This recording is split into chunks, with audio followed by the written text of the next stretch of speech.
The 2026 NBA trade deadline set two all-time records: 28 trades, 73 players dealt.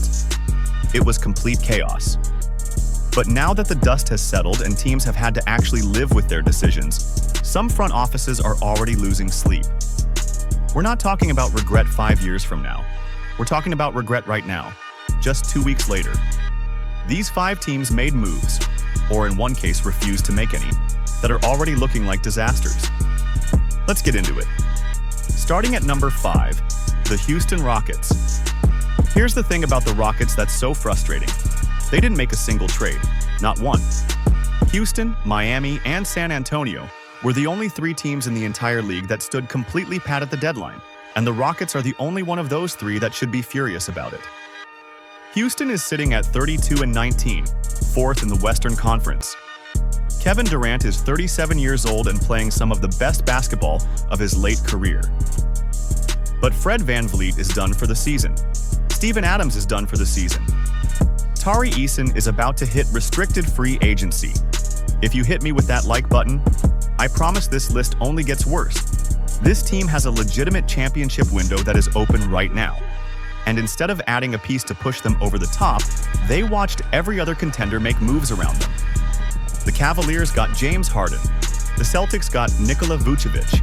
The Timberwolves added Ayo Dosunmu. Meanwhile, Houston just sat there, apparently content with a team that has 2 massive holes in the rotation due to injury. Kevin Durant isn't getting any younger. Every season you waste with a player like that is a season you don't get back.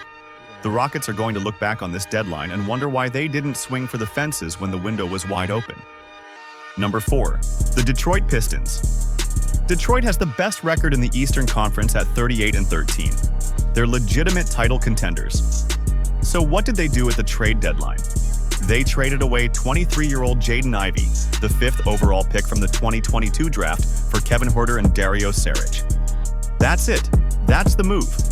Ivey averaged 14.9 points and 4.9 assists for his career. Sure, he wasn't fitting perfectly next to Cade Cunningham, but he's 23 years old with all-star upside. And you moved him for Kevin Huerter, a streaky shooter who's been in a slump all season? The only other compensation was a first-round swap with Minnesota that's currently separated by about 7 picks. For a team that's 38-13, this was the moment to go get a Lauri Markkanen, a Michael Porter Jr., or a Jaren Jackson Jr.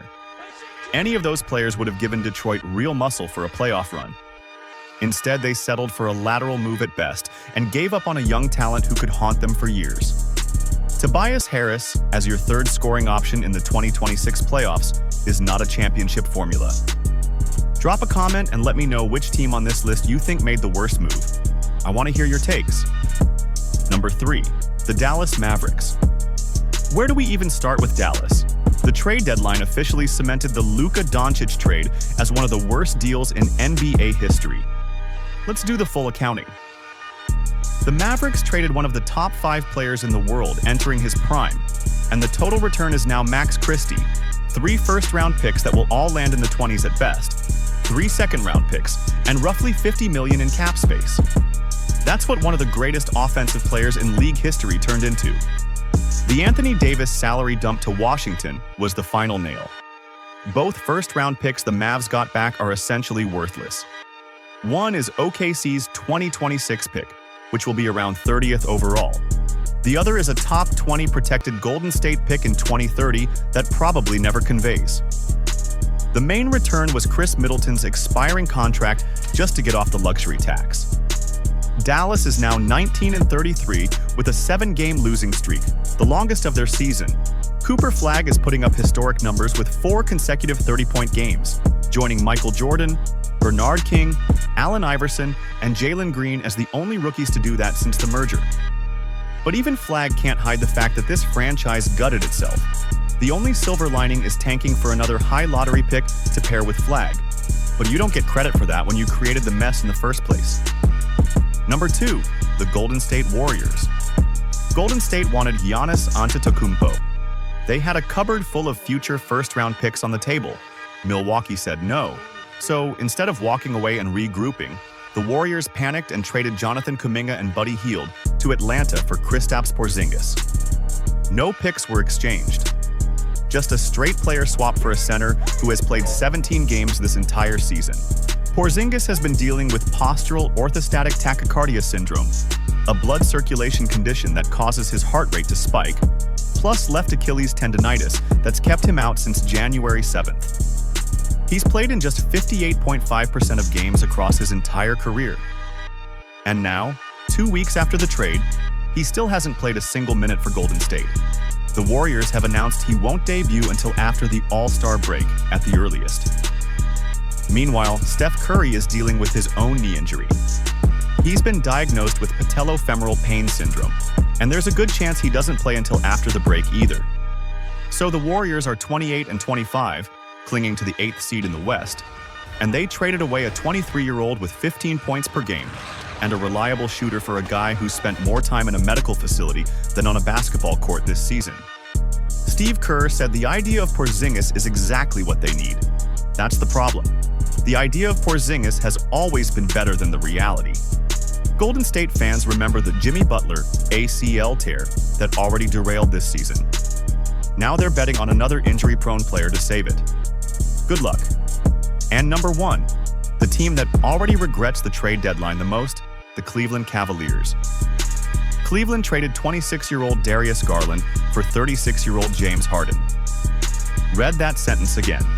They swapped a young all-star entering his prime for a player who turns 37 in August and has one of the most documented histories of playoff failure in NBA history. Yes, Harden is better than Garland right now. Nobody is debating that. But here's the thing Cleveland should have thought about before making this trade.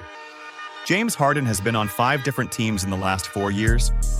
He forced his way out of Houston, Brooklyn, Philadelphia, and now the Clippers. He's chasing a ring and a long-term extension, and the Cavaliers are giving him both. Harden is owed $47 million next season with only $13 million guaranteed, and Cleveland is expected to bring him back at full price and possibly extend him beyond that. The Cavs are now 32-21, and sure, they're on a winning streak. But this trade will be judged in the playoffs, and that's exactly where Harden has collapsed over and over again. His postseason meltdowns with the Rockets, the Nets, and the Sixers are legendary. In 2 years, Garland could be hitting his absolute peak in Los Angeles, while Harden is contemplating retirement in Cleveland. This move was about keeping Donovan Mitchell happy, and that's understandable. But falling into the Harden trap is exactly how franchises set themselves back half a decade. The 2026 trade deadline broke records for a reason. It was wild. It was unpredictable. And for these 5 teams, it might end up being something they wish they could take back. But that's the NBA. You make your moves and you live with them. If you enjoyed this breakdown, subscribe to Rim Logic so you don't miss our next video breaking down everything happening in the NBA. I'll see you in the next one.